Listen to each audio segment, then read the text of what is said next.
Hello, Scorpio, Sun, Moon, Rising, and Venus signs. Kamusta kayo? Sana po nasa mabuti kayong kalagayan. Welcome back po sa Star Tarot. Kung bago kayo dito, welcome din kayo. Thank you sa inyong support. I truly appreciate it. God bless you all. Scorpio, pauna mensahe po ninyo. We have 10 of Pentacles. Napakaganda. This is about wealth. This is about kayamanan. Maaaring nakapag-ipon na kayo, nakapaghanda na kayo for your financial future. Maaaring ang iba sa inyo dito nakapaghanda na para sa inyong financial security and stability for the long term, no? Kumbaga, siguro ngayon masasabi niyo na nakapag-prepare na kayo, you are ready to support na yourself and your family for the long term, financially. Kasi parang ngayon, financially stable na kayo. So, good luck to that. We have Hanged Man energy. Ang iba sa inyo sa ngayon, this is a time for you to take a pause, no? This is panawagan sa inyo na mag-step back muna kayo sa kung ano ang inyong pinagkakabisihan, pinagkakaabalahan, and it's time for you to think, it's time for you to do some kind of reflection and introspection. Okay? Maaaring may mga bagong ideas or bagong inspiration na dadating sa inyo, no, during reflection, at yan ang maaaring magbubukas ng bagong pinto para sa buhay ninyo. Okay? So, what else? We have Wheel of Fortune, Scorpio. Napakaganda. Magbabago ang inyong sitwasyon, no, for the better. This is the divine universe intervening in your circumstances at aayusin ng universe ngayon ang inyong sitwasyon for the better. Things are going to move. Things are going to change. Mga positibong pagbabago mangyayari rito. Maraming galawan, maraming movement, maraming changes, no? Sa iba't ibang parte ng buhay ninyo ang maaring mangyari. Sa ngayon, siswertehin kayo, no? Nandito na yung swerte. Binabalot na kayo rito ng swerte. Good luck and good fortune are on your side, Scorpio, sa ngayon. Kaya, lalong-lalo na pagdating sa pera, no? Maaaring yung mga pera na yan manggagaling sa iba't ibang parte, no? At you never know kung saan ito manggagaling, 'di ba? Basta merong dadating na kaperahan din sa inyo. Suswertehin kayo.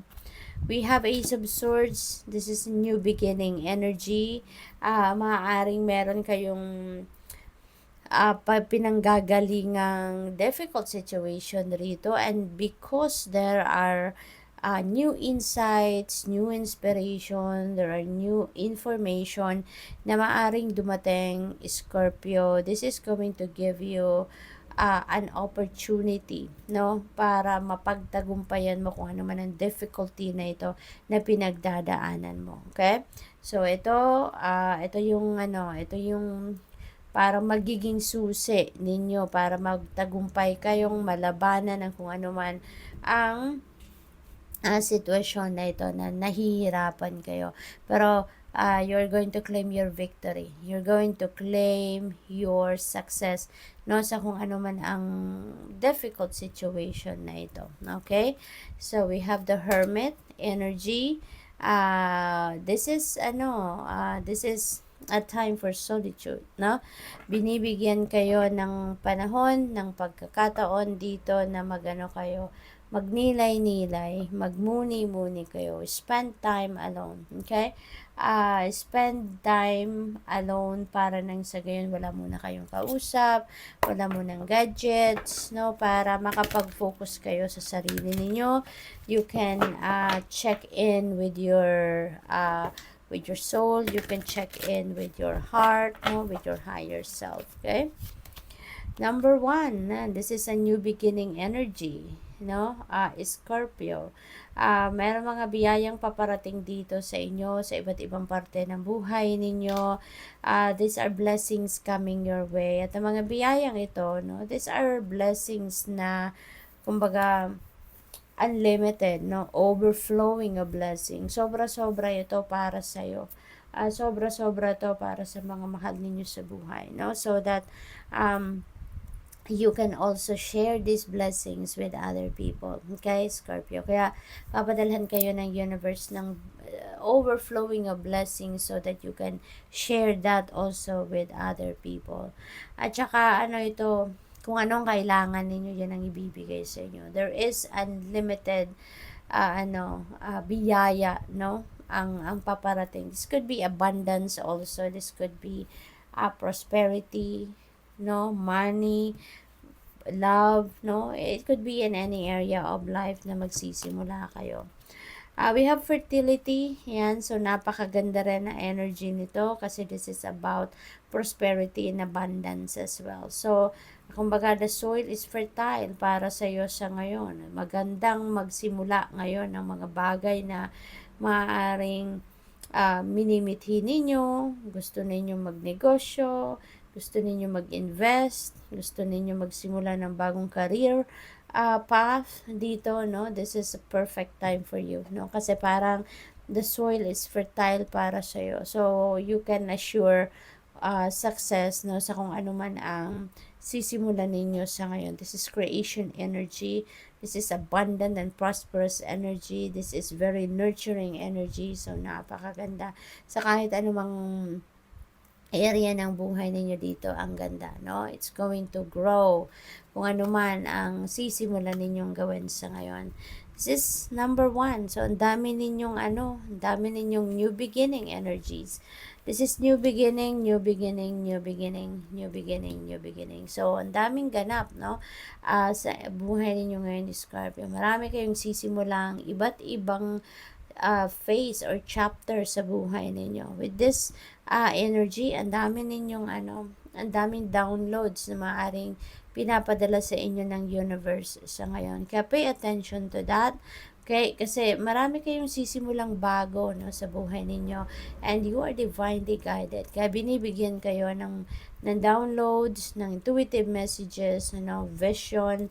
Your psychic abilities are on point sa ngayon. So, gamitin niyo yan to your advantage. Maraming hatid, no, na mensahe sa inyo ang universe sa ngayon. So, gamitin niyo yan para magabayan kayo ng universe, no, sa tamang daan. There is some truth coming to light. Maaring ito ay yung inyong truth or maaring truth na kinikip ninyo sa sarili ninyo. And ngayon, you're going to divulge that. You're going to share that with other people. At maaring yung katotohanan na yan din ang magpapalaya sa inyo, no? Maaring yung pag-share ninyo, pagpaalam ninyo ng katotohanan na yan sa ibang tao, yun ang magpapagaang ng inyong pakiramdam, no? Scorpio. So, what else? We have agate, yung get back into balance. Okay? So, get back into balance kasi siguro may mga imbalances na nagmamanifest na sa buhay ninyo. Sa ngayon, maaring wala kayo sa wisyo, wala kayo sa focus, wala kayo sa concentration. Kaya ang panawagan sa inyo ng universe, get back into balance. Okay? Magagawa ninyo yan by spending mag-alone time kayo, mag-me time kayo so that you can go deep within you at makapag-connect kayong muli sa sarili ninyo. Okay? So that you can also reflect, no? On something, no? Reflect about the things that are happening sa buhay ninyo. Tingnan ninyo ano na ba ang mga nagaganap, ano na mga nangyayari. Okay? At kailangan may adjustments, magagawa nyo na yan. So, live in the now. Yan. We have the Unakite dito, stone. Live in the now. Siguro, ang iba sa inyo, Scorpio, focus, no, on what is in the past. Maybe you are still super influenced by what happened already in the past, no? Kaya ito panawagan sa inyo, live in the now, kasi ito naman yung most powerful period sa buhay natin, yung ngayon, hindi yung nakaraan, hindi yung tapos na, hindi din yung future, no? Kasi wala naman tayong mga control over the past and over the future, so meron tayong control sa ngayon. Kung ano yung makokontrol natin kung anong mga gusto nating gawin sa ngayon or ano yung mga hindi dapat na mangyari na magagawa natin, 'di ba? What else? We have carnelian, feed your creativity.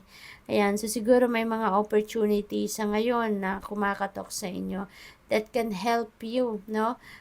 Na ma-enhance pa yung creativity or baka magagawa ninyong gamitin ang inyong creativity. Na baka mapapractice ninyo yan sa ngayon. So, good luck. Thank you for watching. Love and Light. Namaste.